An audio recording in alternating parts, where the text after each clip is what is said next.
with high heels. Oh, look, you can see through our thing. Whoa. I guess. I have the BB like this. Boom, boom, boom, boom, boom, boom. Woo! We're going down fast. Imagine if like the fairy was Yep, going we're down ground level. Imagine if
He doesn't like the noise it made.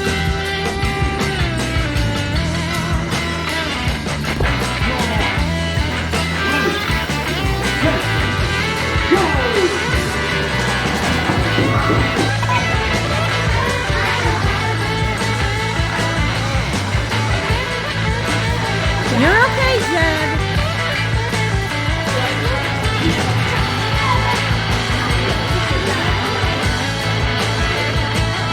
Where's the boy? Where is it?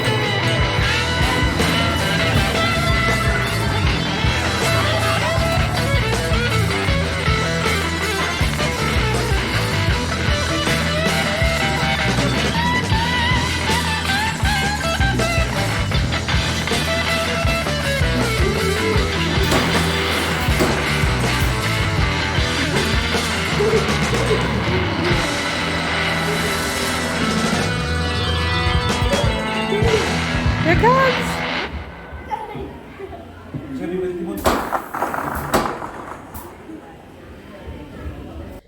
Here I am in my car. Honestly, it's one of those places where, some YouTube moms hide in their closet. Some hide in the bathroom. I hide in the car.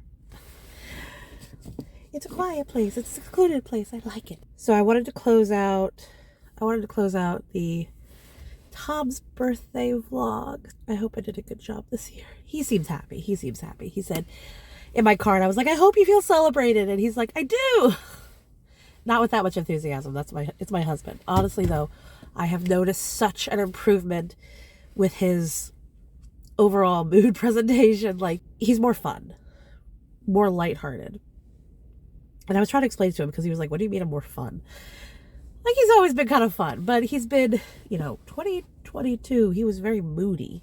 He's more playful now, I feel. And he's like, what does that mean? I was like, because you're playing with me, you're playing with the kids, we're...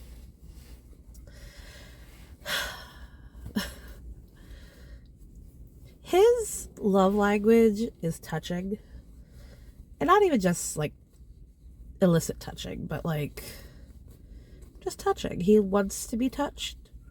And he wants to also touch me. So he's always been that way. And I know that's who he is. And it just seems like since he stopped that one medication, since he no longer works at Walmart, he's just more playful. He's more touchy-feely. He's more tickly. He seems happier overall. So that's good. So his birthday, I wanted to celebrate the whole weekend with him because well, stuff has to get done, days get busy. He works and his schedule isn't always like right now. I mean, ever. His schedule has never been like set in stone. Mine's a little bit more regulated. You know, he had work on his birthday. I had work on his birthday. We did go out to dinner that night. That was nice. Genevieve was excited because it was the first time she got to come to a birthday dinner. Because typically, like, what we would do is, birthday dinners were typically like adults only. Genevieve did well. You know, she's a big girl now. We're trying to like teach her that you don't need to be on the phone all the time at the dinner table. Because I have ADHD. So typically when I'm eating, I do like to have something on as background noise. That's just me. She's picked up on that. Which, you know, bad of me. But we tell her like, hey, we're out in a restaurant. It's time to talk to each other. That's what we do.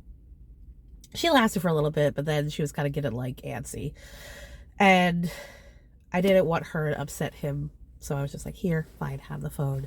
Be distracted so that daddy can have a good dinner. Max Brenner is still open. They did survive COVID. Good for them. It was good. We got this huge chocolate dessert. Some of it was good. Some of it not as good.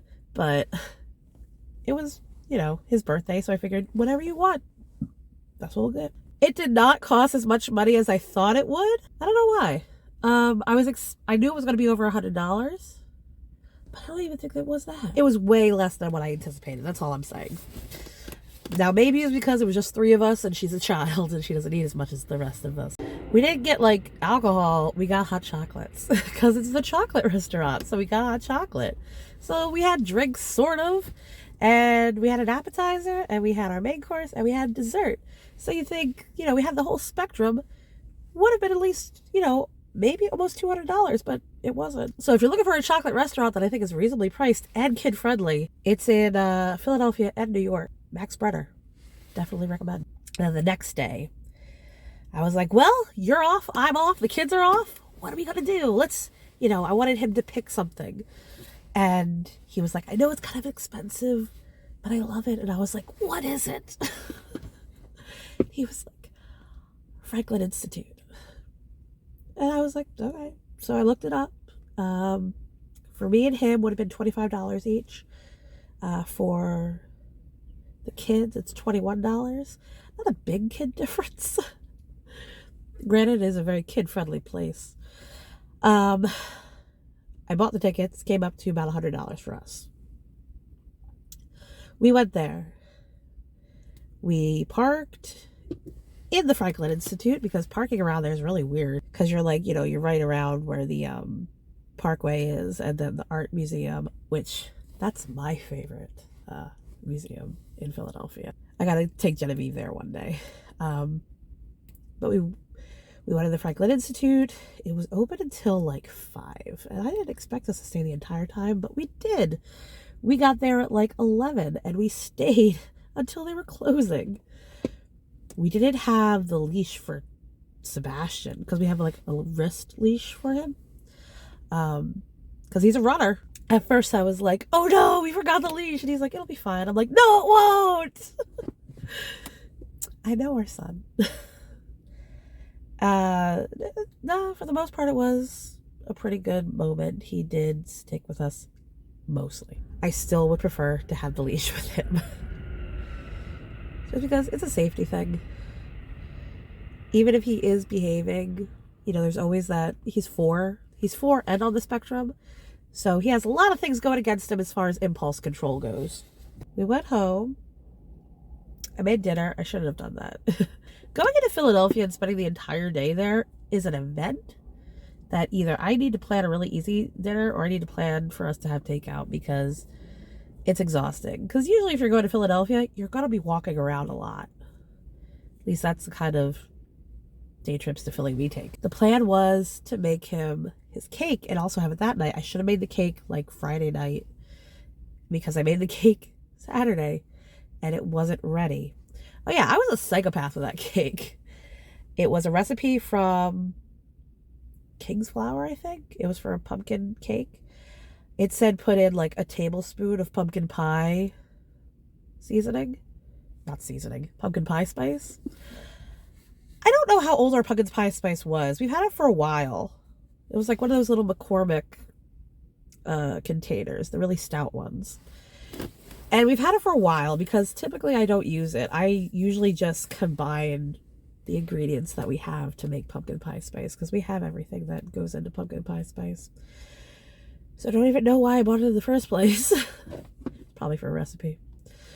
And it wasn't smelling like pumpkin pie. It smelled like pumpkin, which is not bad, but I don't think that's what he would have wanted. So I looked at this little jar and it was like probably 3/4 of the way empty. And I was like, you know what? I'm just going to dump it the rest in. So like a psychopath, I just went bloop. And then I threw out the jar because it was empty at that point. And then you could smell it then. You're like, yes, this smells of pumpkin pie. And apparently that was a good thing because both Amy and my husband said it was the best thing they've ever had as far as cake. They liked that it tasted like a pumpkin pie. They ate it all. It's gone now. Now it's like been, oh, how many, like what's today? Oh, today is the 19th. So it's been over a week. It's been almost 2 weeks. So obviously the cake is gone now. He finished it within a week though, which I'm glad. Because that cake stand in the fridge took up a lot of space. But because I made it Saturday, we couldn't do it until Sunday because I wanted the kids to be awake when we sang happy birthday to him. Also, his present wasn't supposed to come till Monday, but then it came Sunday. So I was able to give him cake and present the same day. Thank you, Amazon. I got him Pokemon Silver because it was on his Amazon wish list. So I knew he wanted it. I felt like it was a really good gift because he's longtime Pokemon fan. We're millennials, like we're older millennials. He already had Pokemon Gold, and a friend of ours had jerry-rigged the inside so that the watch doesn't run out. And I think Silver has the same thing because I had gone to the farmer's market to ask the video game guy if he had a copy of it. And he said he does, but it needs a new battery. So there is something inside of that cartridge to make it keep going. I like how Nintendo was like, we'll put a clock in this, but it won't be infinite because nobody's going to want to play this after 10 years. They just didn't think that would be a thing, I guess.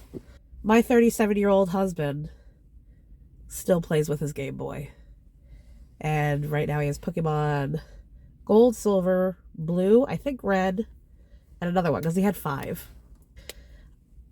I've played Pokemon games. It's not my favorite. So, but I'm happy to give him his addiction and let him indulge in it. And he was pretty giddy about it. He liked the pictures of it, sent it to people, you know, to his fellow nerds. And I liked that he enjoyed it. To me, I think, you know, I felt like I did a good job because his birthday is 2 weeks after Christmas, and he's always, him and my father, whose birthday is 2 weeks before Christmas, have always said, you know, they kind of get shafted on their birthdays because it's so close to Christmas or so soon after Christmas. And I love him, and I'm so thankful to have him still in my life. And I want him to know that he is cherished, and I want him to know that his life matters. And I want him to feel celebrated, that hooray, you went through another year and it was great, sort of. You got through another year, and I want to have a better year this year. So hopefully we have another year together. And I just love him so much. I don't know how to say it anymore. I just love him so much. Well, that was our little weekend vlog. It was specifically my husband's birthday vlog. Thank you so much for watching. And eventually this will go up. Okay, bye.